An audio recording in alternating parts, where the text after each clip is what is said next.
শ্রী শ্রী রামকৃষ্ণ কথামৃত। ঠাকুর শ্রী রামকৃষ্ণ বলছেন, শুধু পণ্ডিত কি হবে যদি বিবেক বৈরাগ্য না থাকে? ঈশ্বরের পাদপদ্ম চিন্তা করলে আমার একটা অবস্থা হয়, তখন পরনের কাপড় পরে যায়, শিরশির করে পা থেকে মাথা পর্যন্ত কি একটা উঠে, তখন সকলকে তৃণজ্ঞান হয়।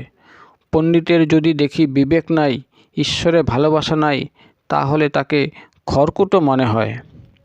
রামনারায়ণ ডাক্তার আমার সঙ্গে তর্ক করছিল, হঠাৎ সেই অবস্থাটা হলো। তারপর তাকে বললুম, তুমি কি বলছো? তাকে তর্ক করে কি বুঝবে? তার সৃষ্টি বা কি বুঝবে?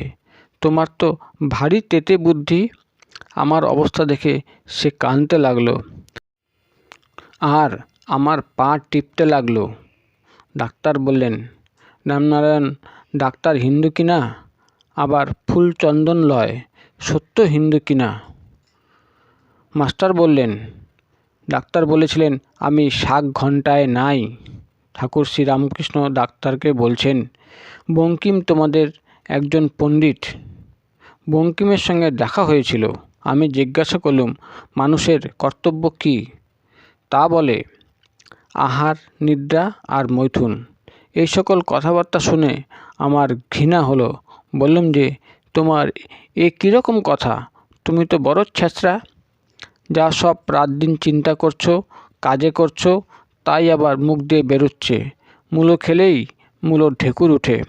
তারপর অনেক ঈশ্বরীয় কথা হলো, ঘরে সংকীর্তন হলো, আমি আবার নাচলুম।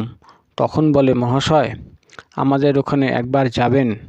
আমি বললুম, সে ঈশ্বরের ইচ্ছা। তখন বলে, আমাদের সেখানেও ভক্ত আছে, দেখবেন। আমি হাসতে হাসতে বললুম, কীরকম ভক্ত আছে গো? গোপাল গোপাল যারা বলেছিল সেরকম ভক্ত নাকি? ডাক্তার বললেন, গোপাল গোপাল ব্যাপারটা কী? ঠাকুর শ্রী রামকৃষ্ণ হেসে হেসে বলল, একটি স্যাকরার দোকান ছিল।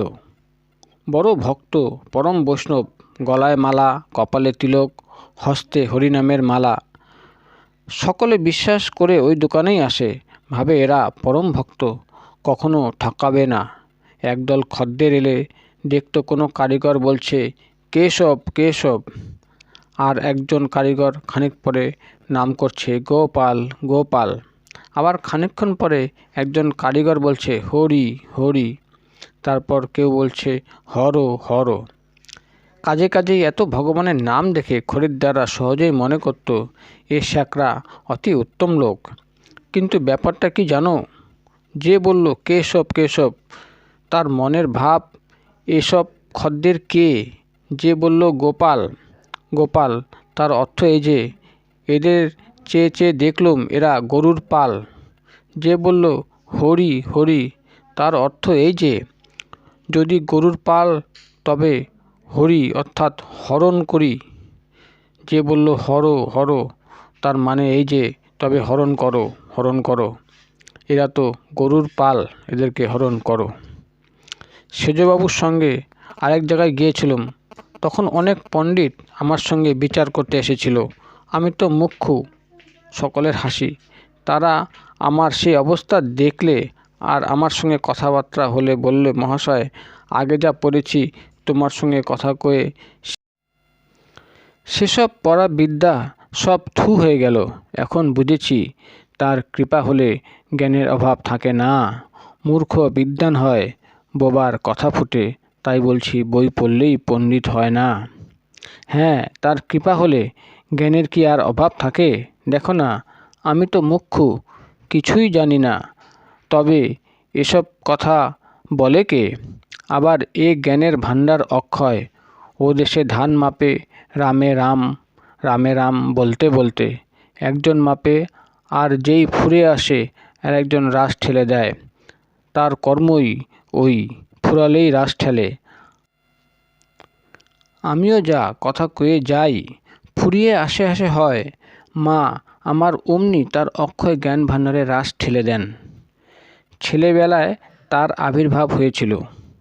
11 বৎসরের সময় মাঠের উপর কি দেখলুম।